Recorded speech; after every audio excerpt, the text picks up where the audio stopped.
Hi, I'm Matt Busch, and you can draw Star Wars, baby.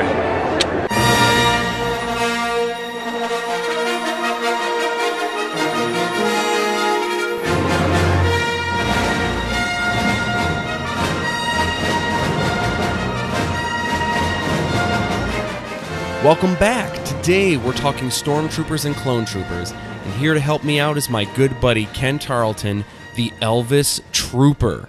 Elvis Trooper coming at you. I don't know if you remember me from Star Wars, but my scenes were cut. Yeah, well, I was going to be a Stormtrooper, but you know, I wouldn't wear the helmet because it messed my hair up, maybe. So they cut my scenes out. And then I was all like, yeah, maybe those are the droids I'm looking for. Pull over. Come on. No, so they didn't like that. I was improvising a little bit, you know what I'm saying? Hands down, Stormtroopers are my favorite thing to draw in the Star Wars universe. Clone Troopers, the Fets, anything with clunky armor, and there's an easy way to do it. If I've learned anything from doing these tutorials, it's to love your troopers. Give them respect, and they'll give you love right back. Matt Busch rocks. We need to get in the habit of drawing with simple shapes. Whether you're drawing aliens, starships, humans, or droids, basic 3D shapes are the building blocks that will help construct better drawings. So I tried out for Darth Vader too, right? You know? But I was all like, yo baby, what's this stick I'm swinging around, you know what I'm saying? Give me a gun already. But, you know, I didn't like that helmet or nothing. Often when I travel and do shows, I'll do doodles in books and posters that I sign.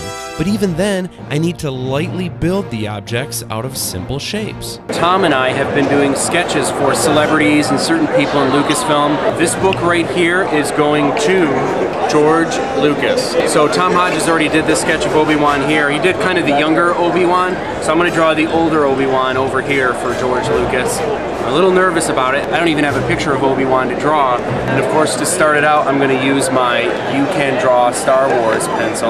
I wanted to have my Obi-Wan match the same size as Tom's, but the only way to really do that is to lightly draw in the basic shape of the head first. Once I'm happy with the layout, then I can go back and start drawing the details darker.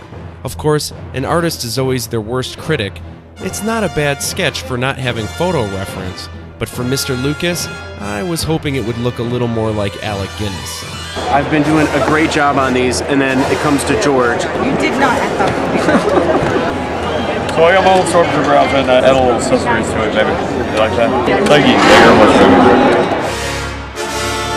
So let's get a little more specific. In order to draw a Stormtrooper helmet like this, you need to be able to build it. You start loosely by drawing a human head. Now you don't need to be specific with features like eyes, because in the end, they'll be covered by a helmet and you won't see them anyway.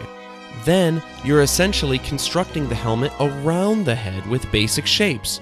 You should still be drawing lightly at this point.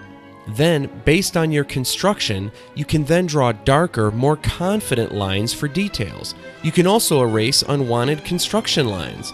Lastly, you'll want to shade in the dark areas and let some shadows give your helmet some depth. Shh, move along, move along. Shh.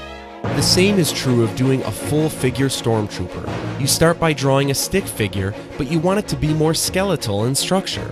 This is called the gesture, and it helps get the action and energy of the pose. Next, you're building the figure out of simple shapes. This is actually why I like drawing Stormtroopers so much.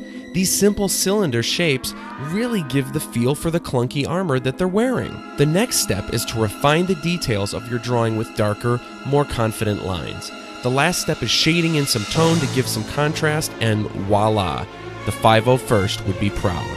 It was all over the place, so shaking and hipping, moving like this. Right there, baby. You see that? I didn't like that, so they cut it out. I don't know why. Of course, you can find a lot more tips on drawing Stormtroopers and just about everything else from the book You Can Draw Star Wars from DK Publishing. I hope you enjoyed this episode.